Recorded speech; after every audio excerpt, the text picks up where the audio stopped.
Hey guys, it's Adrian and Chloe here, and we are out in the snowstorm right now because we are going to teach you guys how to tie-dye with ice and snow. Are you ready, Chloe? Yeah. All right, let's see our supplies and what we need. Okay, so we have 3 of these big white beach towels, and we are going to tie-dye them. So I wet 2 of them with water, and we left 1 dry so that we can see the difference with how the dyes react.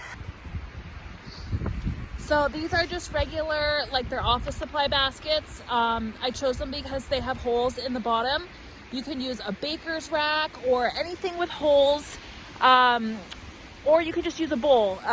It's all about experimenting and seeing the different ways that the ice and snow make the patterns as it all melts. So with these baskets, I like them because the dye can drip through, and we can put them in the bathtub or whatever as they're melting, and we'll be able to see and let it drain out. All right, Chloe, you want to show us the different dyes that we have? So we have this one. Yeah, so that's a powder dye just in the container, and then that one is also a powder. That one's a pink color.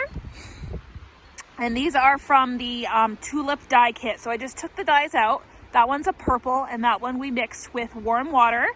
And we're gonna see what happens, the difference between using the dyes that we mixed with the water and just the powder. That's a black that we mixed with water. We've also got, you wanna show the big container there? We have a big container of pink RIT. That one is already liquefied, so we can see the difference between that and the powdered. So we've got liquid blue, powder blue, liquid pink, powder pink, liquid purple, and black liquid. So okay guys, we've got our baskets ready with towels in them. We're all ready to go. Chloe's gonna start dumping snow on top of them, and then we can add the dye. So go ahead, Chloe, start putting handfuls of snow on top of the towels. The one she's doing right now was the dry one. The one in the middle is one that was pre-moistened and has elastic bands around it. And the one over here is one that is just wet, and we just stuffed it in the basket. So we're gonna get snow put all over them. If you have, Is that good? yep, and then just keep going on to the next one. So if you have ice that you're using instead of snow and you're doing this indoors, just put ice cubes right over it. Just open up the thing and just put them right on. And then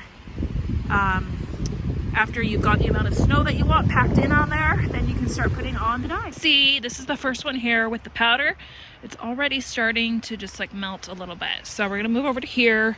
This one is the liquid. So I'm just gonna pour some drops of the RIT on here. Now it's supposed to, like, I mean, this is like super concentrated. So it should be interesting to see. All right, Chloe, you want to put some purple on the tie-dye spot?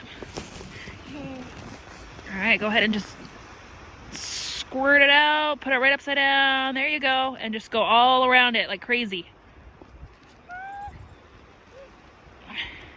Oh, Greg, you don't want this on you. And here comes our cat. Now, if you're outside, careful that your animals don't get into it and eat stuff. Get out of here, cat. Fred! Hold this. So this one's gonna be pink and purple. All over. I'm gonna go down my slide and clean it. So we've got all the dye added on here, different kinds of powder and liquid. We're gonna leave them out here for a little bit, but we will have to bring them inside eventually so that they melt. And we're gonna bring them into one of the bathrooms and just sit these baskets into the tub so that they can melt. Okay, so I've got everything transferred here into the bathtub, and now we're just gonna let them drip and dry, and all the dyes are gonna drain out into the bathtub. And after everything's all melted, we'll leave it for most of the day, probably about 6 or 7 hours.